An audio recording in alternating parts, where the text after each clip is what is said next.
Hey guys, this Catfish Corner, aka Master Detailers, and whenever I go detail somebody's car, I use Stunna Butter.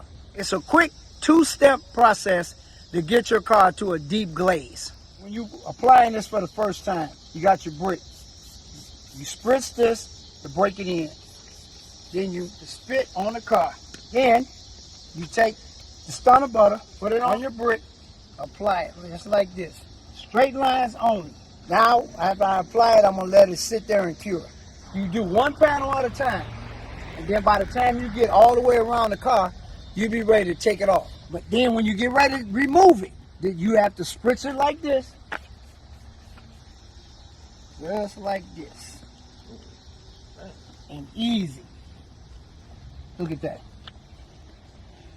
Get your Stunna Butter today at stunnareese.com or stunnabutter.com.